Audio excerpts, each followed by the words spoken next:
बिस्मिल्लाहिर्रहमानिर्रहीम। मेरा नाम तस्नीम अहमद सिद्दीकी है और मैं अपने प्रोग्राम मानो या ना मानो के साथ आपकी खिदमत में एक दफ़ा फिर हाजिर हूँ। आज काफ़ी दिनों के बाद जस्टिस फायज़ ईसा के केस पे एक दफ़ा दोबारा बोलना पड़ा, और वो इसलिए बोलना पड़ा कि कल बरोज़ जुमेरात जस्टिस फायज़ ईसा की ज़ौजा, उनका नाम ज़रा मुश्किल है तो मैं बेगम फायज़ ईसा ही कह दूँगा क्योंकि नाम उनका ज़रा मुश्किल है और वो स्पेनिश नेम है, तो थोड़ी सी डिफ़िकल्टी में कहीं ये ना हो कि उनका नाम गलत ले लूँ और मुस्तफ़ा उस बात का भी बुरा मान जाए।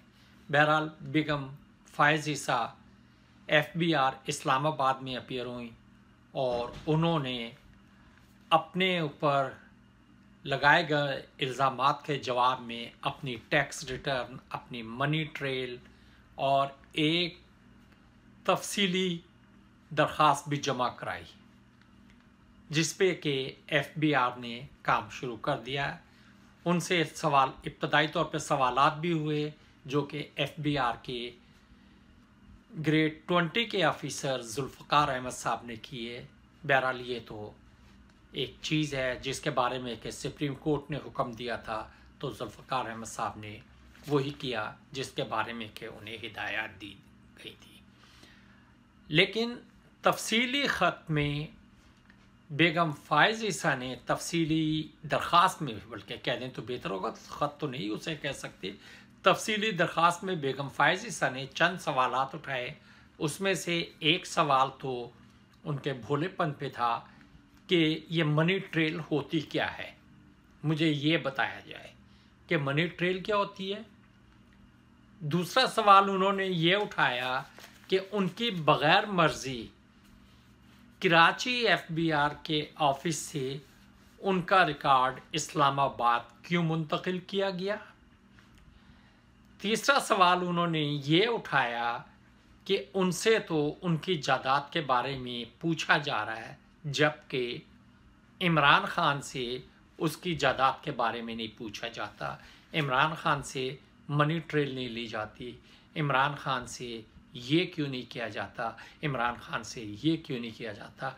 इमरान खान मेरे से कम टैक्स देता है लेकिन मेरे से बड़े मकान में रह रहा है।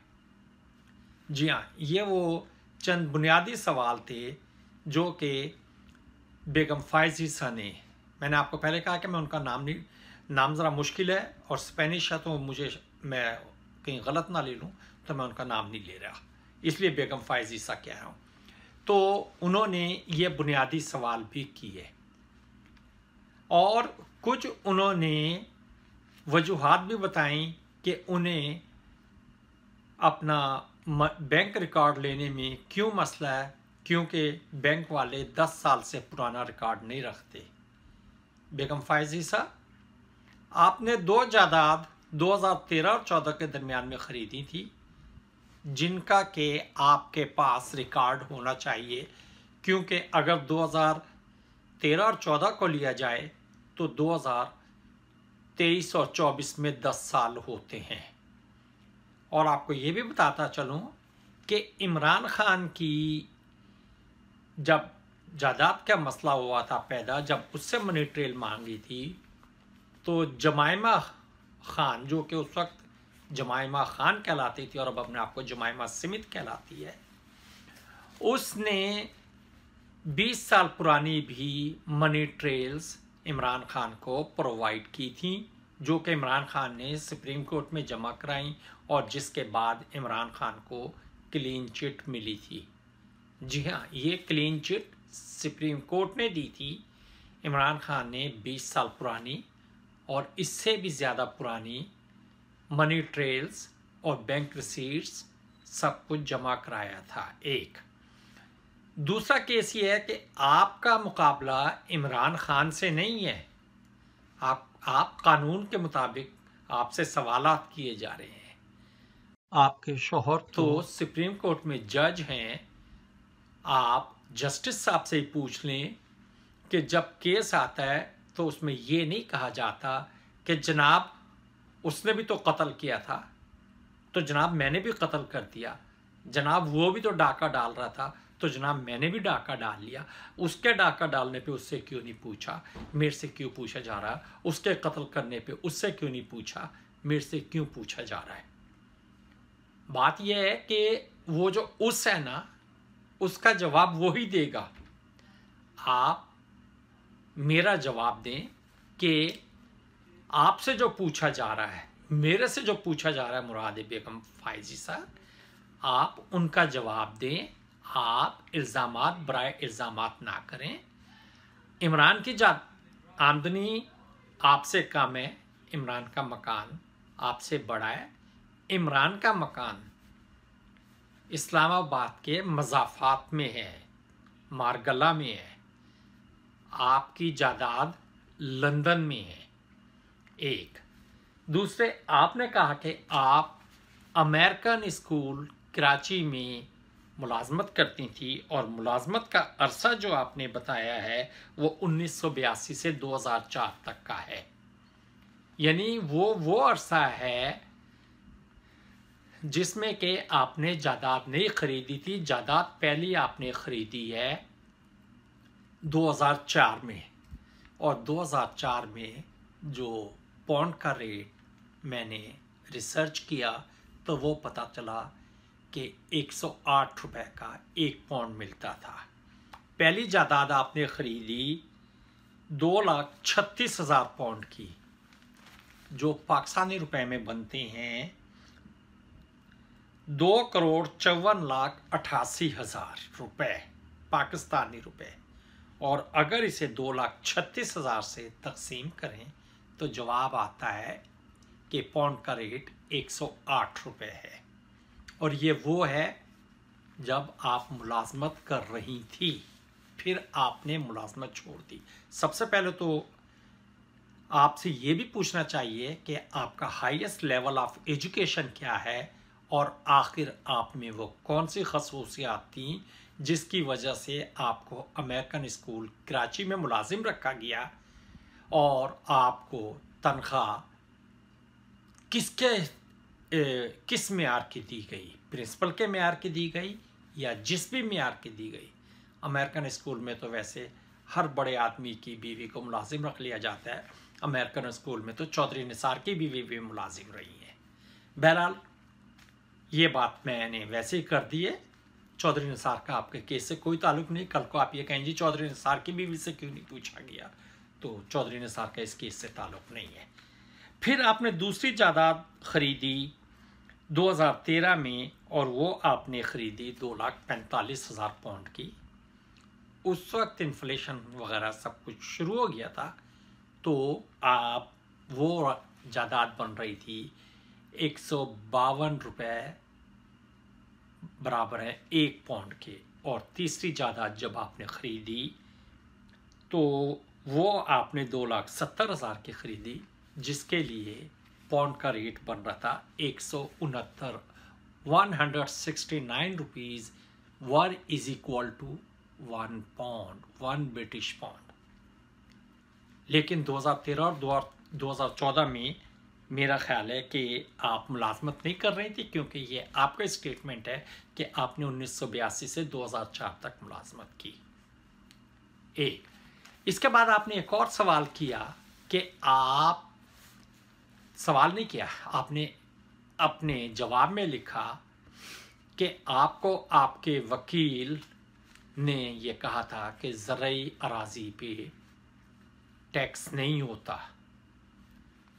चलें, वो नकवी साहब के बारे में है, तो मुझे तो नकवी साहब के बारे में नहीं मिला। आपने नकवी साहब कहा है कोई कराची की है, मुझे नहीं मिला कि नकवी साहब किस पाए के टैक्स लायर थे उस वक्त और किस पाए के अब है। मैं इस बारे में भी नहीं बात करता। बहरहाल आपने एक और चीज़ कही कि आपने 1982 से 1995 तक जस्टिस फायज ईसा साहब के 7 टैक्स रिटर्न जमा कराई, और उसके बाद आपने अपना NTN नंबर लिया और आपने टैक्स रिटर्न जमा करानी शुरू कर दी। लेकिन कितने हैरानगी की बात है कि इस दौरान 2000 मैं देख रहा था जी, 2014 से 2018 तक की टैक्स रिटर्न आपने बिल्कुल जमा नहीं कराई। 2018 की टैक्स रिटर्न आपने 2020 में जमा कराई। जनवरी 2020 में जी आपने 2018 की टैक्स रिटर्न जमा कराई, जिसमें आपने इस प्रॉपर्टी का जिक्र किया जो आपने लंदन में खरीदी। मैं आपको बताता चलूं कि आपके शौहर पे जो रेफरेंस बना है वो जुलाई 2019 में बना था, और आप टैक्स रिटर्न जमा करा रही हैं जनवरी 2020 में। तो जो 6 महीने का वक्फा है उसमें आपने, आपके मियाँ ने, आपके वकील ने, और जो आपके वकील सुप्रीम कोर्ट में पेश हुए, उन्होंने एक ही तो काम किया, और वो काम किया कि वो आपके टैक्स रिटर्न बना के उसमें जायदाद का इंदराज कर रहे थे। आपके इस फेल को अगर देखा जाए तो ये भी धोखाधड़ी में आता है। आपने इसमें भी बददियानती की, लेकिन ये काम मेरा नहीं है, ये काम एफबीआर का है। ये उस पैनल का काम है जो आपके मनी ट्रेल को देख रहा है। और मनी ट्रेल का मैं मुख्तसर सा बता दूं, मनी ट्रेल उस स्टेटमेंट को कहा जाता है जिसमें कि आपकी बैंक इनकम और अखराजात का गोशवारा बनाया जाता है कि आपकी कितनी तनख्वाह थी, आपकी आमदनी क्या थी, आपने कितने पैसे खर्च किए, सब कुछ बच्चों की तालीम पे, घर पे, या जैसे भी आपने खर्च किए। This is none of anyone's business अगर आपने जायज़ तौर पे खर्च किए। और उसके बाद आपके पास बकाया रकम क्या बची, तो ये माहाना बेसिस पे कह दें, सालाना बेसिस पे कह दें, या किसी भी उस पे कह दें, तो मनी ट्रेल उस आमदन और खर्च के गोशवारे को कहा जाता है जो कि आदमी बनाता है। तो मेरा ख्याल है मनी ट्रेल का मैंने आपको आसान सा बता दिया। अब आपको मनी ट्रेल के बारे में कुछ इतना सोचने की बात नहीं होगी। बाकी पता आपको भी है, रोटी को चोची आप भी नहीं कहती, रोटी को रोटी कहती होंगी। लेकिन ये आपने अपनी मासूमियत, अपनी लाइल्मी जाहिर करके एक और सवाल खड़ा कर दिया कि आप अमेरिकन स्कूल में पढ़ा क्या रही थी। अगर आपको एक बेसिक लफ्ज़ मनी ट्रेल का नहीं पता तो आप अमेरिकन स्कूल कराची में पढ़ा क्या रही थी। बहरहाल अभी तो इससे ज़्यादा कुछ कहने की इसलिए ज़रूरत नहीं है क्योंकि अभी आपका ट्रायल है, अभी आपके कागजात की स्क्रूटनी हो रही है। लेकिन मेरा एक सवाल है कि आपका और इमरान खान का मुकाबला नहीं हो रहा। आपके बारे में जो भी केस बना है, जिसने भी बनाया है, ये आप सवाल उठा सकती हैं, लेकिन आप ये नहीं कह सकती कि मुझे चेक कर रहे हैं तो इमरान खान को क्यों नहीं चेक कर रहे। इसका मतलब ये हो गया कि अगर जस्टिस फायजिसा की बीवी को चेक नहीं किया जा सकता तो कल को दूसरे की किसी की बीवी भी कह सकती है कि अगर जस्टिस फायजिसा की बीवी के अकाउंट्स चेक नहीं हो सकते तो मेरे क्यों कर रहे। ये मेरे और तेरे का केस नहीं है, ये कानून का केस है। और आपके असासे जो चेक किए जा रहे हैं वो एफबीआर के कानून के तहत किए जा रहे हैं, जो कि आपके असासे चेक करने का कहता है। एफबीआर का ये कानून जो है ये 116-1-B है, जिसमें मियाँ बीवी को अपने असासे जाहिर करने होते हैं। आपने अपने असासे अलग किए लेकिन आपने 2014 से 2018 तक के असासे जाहिर नहीं किए। आप उसकी वजह बताएं। और 2018 के असासे आपने जाहिर किए जब जस्टिस फायजिसा पे रेफरेंस दायर हो गया। ये थोड़े से सवाल है, बाकी आपसे इंशाल्लाह इसी तरीके से मुलाकात होती रहेगी। लेकिन एक आपसे गुजारिश करूँगा कि मेरा और तेरा जो होता है ये कानून में नहीं आता। सवाल आपसे हो रहे हैं, जवाब आप दें। आप ना इमरान खान के ठेकेदार हैं, ना इमरान खान आपका ठेकेदार है कि वो आपके जवाब दे और आप इमरान खान के बारे में सवाल करें। कोई एक दूसरे के पाबंद नहीं है कि अगर उसे रियायत मिली है तो मुझे मिलनी चाहिए, अगर मुझे नहीं मिली तो उसे भी नहीं मिलनी चाहिए। ये कानून का मसला है और कानून के मसले की मोशगाफियाँ आपके शौहर से ज़्यादा कौन जानता होगा, आप उनसे पूछ लें। और अकाउंट्स के मोशगाफियों के बारे में आप दोबारा अपने लायर नकवी साहब, जिन्हें कि आप कह रही हैं कि वो आपके अटॉर्नी थी, उनसे पता कर लें। इसके साथ ही मैं आज ये प्रोग्राम ख़त्म करता हूँ। अगर मैंने कोई बात गलत की हो तो मैं आपसे पेशगी माफ़ी मांग लेता हूँ।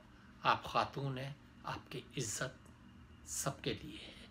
हर खातून की इज़्ज़त हम लोगों का फ़र्ज़ है। मुझे इजाज़त दें।